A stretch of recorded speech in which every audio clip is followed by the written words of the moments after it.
श्री राम जय राम, जय जय राम। श्री राम जय राम, जय जय राम। बोलो सियावर रामचंद्र भगवान की, वाल्मीकि भगवान की। श्री वाल्मीकि रामायण की भाव यात्रा बालकांड के 24वें अध्याय तक आ पहुंची है। और इस अध्याय में श्री राम और लक्ष्मण का गंगा पार होते समय विश्वामित्र जी से जल में उठती हुई तुमुल ध्वनि के विषय में प्रश्न करना, विश्वामित्र जी का उन्हें इसका कारण बताना तथा मलद, करुष एवं ताटका वन का परिचय देते हुए इन्हें ताटका वध के लिए आज्ञा प्रदान करना। तो आइए आज के इस प्रसंग में प्रवेश करते हैं। अब प्रसंग पीछे से जुड़ता चला आ रहा है, क्योंकि रात्रि विश्राम के पश्चात आगे की यात्रा विश्वामित्र जी ने प्रभु राम और लक्ष्मण जी के साथ करनी है। और गंगा के तट पर जो रात्रि विश्राम हुआ था, वहाँ से गंगा पार होते समय क्या कुछ होने वाला है, ये सारी चर्चा तो उसका जो आमुख है, उसकी भूमिका तो मैंने अभी बताई है। तो अब इस प्रसंग को निरंतरता देते हैं। तदनंतर निर्मल प्रभात काल में नित्य कर्म से निवृत्त हुए विश्वामित्र जी को आगे करके शत्रुदमन वीर श्री राम और लक्ष्मण जी गंगा नदी के तट पर गए। उस समय उत्तम व्रत का पालन करने वाले उन पुण्याश्रम निवासी महात्मा मुनियों ने एक सुंदर नाव मंगाकर विश्वामित्र जी से कहा, आरोहतु भगवान नावम राजपुत्र पुरस्कृतः अनिष्ट गच्छ पंथानम मां भूतकालस्य पर्ययः। हे महर्षि, आप इन राजकुमार को आगे करके इस नाव पर बैठ जाइए और मार्ग को निर्विघ्नता पूर्वक तय करें, इसमें किसी तरह का विलंब न हो। विश्वामित्र जी ने बहुत अच्छा कहकर उन महर्षियों की सराहना की और वे श्री राम तथा लक्ष्मण जी के साथ समुद्रगामिनी गंगा नदी को पार करने लगे। गंगा की बीज धारा में आने पर छोटे भाई सहित महादेव श्री राम को दो जलों के टकराने की बड़ी भारी आवाज सुनाई देने लगी। यह कैसी आवाज है, क्यों तथा कहाँ से आ रही है, इस बात को निश्चित रूप से जानने की इच्छा उनके भीतर जाग उठी। तब श्री राम ने नदी के मध्य भाग में मुनिवर विश्वामित्र जी से पूछा, जल के परस्पर मिलने से यहाँ ऐसी तुमुल ध्वनि क्यों हो रही है? राघवस्य वचः श्रुत्वा कौतूहल समन्वितं कथयामास धर्मात्मा तस्य शब्दश्च निश्चयम्। श्री रामचंद्र जी के वचन में इस रहस्य को जानने की उत्कंठा बढ़ी हुई थी। उसे सुनकर धर्मात्मा विश्वामित्र ने उस महान शब्द अर्थात तुमुल ध्वनि का सुनिश्चित कारण बताते हुए कहा, हे नरश्रेष्ठ राम, कैलाश पर्वत पर एक सुंदर सरोवर है। उसे ब्रह्मा जी ने अपने मानसिक संकल्प से प्रकट किया था। मन के द्वारा प्रकट होने से ही वह उत्तम सरोवर मानस कहलाता है। उस सरोवर से एक नदी निकलती है जो अयोध्यापुरी से सट कर बहती है। ब्रह्मसर से निकलने के कारण वह पवित्र नदी सरयू के नाम से विख्यात है। उसी का जल गंगा जी में मिल रहा है। दो नदियों के जलों के संघर्ष से ही यह भारी आवाज हो रही है, जिसकी कहीं तुलना नहीं है। हे राम, तुम अपने मन को संयम में रखकर इस संगम के जल को प्रणाम करो।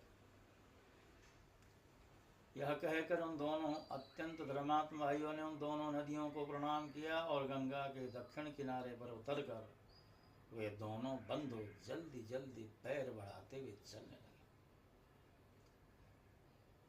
उस समय इक्ष्वाकु नंदन राजकुमार श्री राम ने अपने सामने एक भयंकर वन देखा, जिसमें मनुष्यों के आने जाने का कोई चिन्ह नहीं था।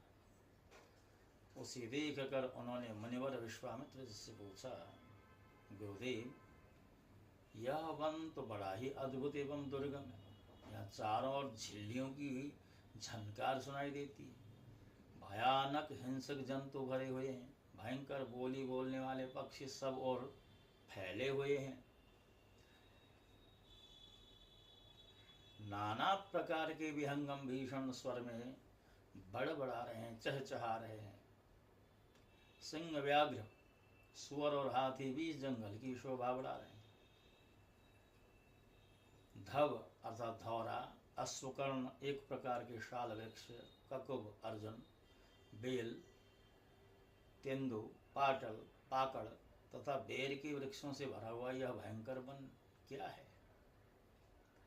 तो महातेजस्वी महामुनि विश्वामित्र ने उनसे कहा, वत्स ककुत्स नंदन, यह भयंकर वन जिसके अधिकार में रहा है उसका परिचय सुनो।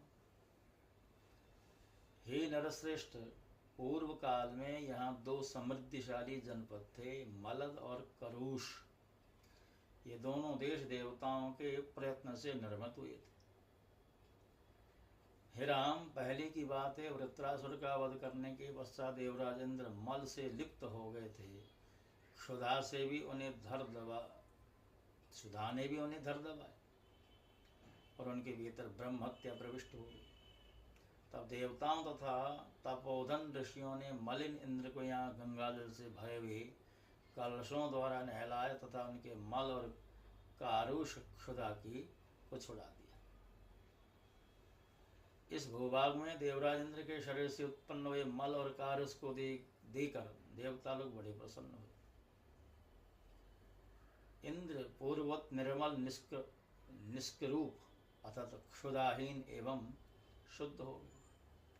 तब उन्होंने प्रसन्न होकर इस देश को यह उत्तम वर प्रदान किया कि दो जनपद लोक में मलद और करुष नाम से विख्यात होंगे। मेरे अंगजनित मल को धारण करने वाले दोनों देश बड़े समृद्धिशाली होंगे। बुद्धिमान इंद्र के द्वारा की गई उस देश की वह पूजा देखकर देवताओं ने पाक शासन को बारंबार साधुवाद दिए। पाक शासन अर्थात इंद्र।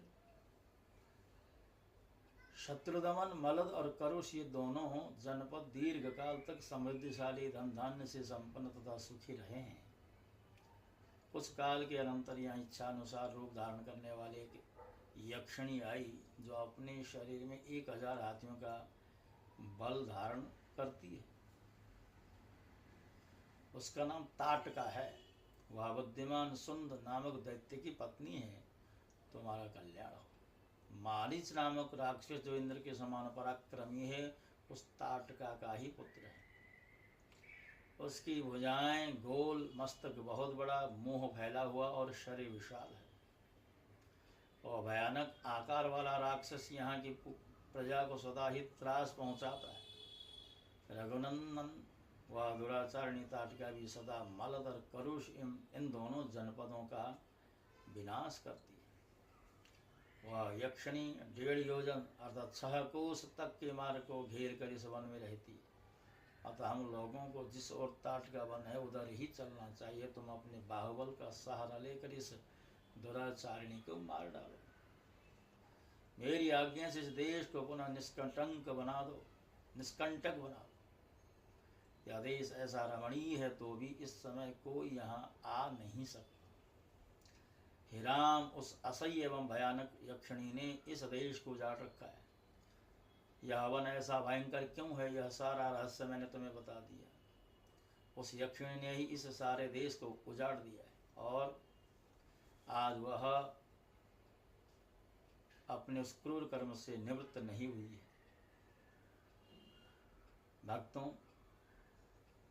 ये जो 24वां सर्ग है बालकांड का, इसमें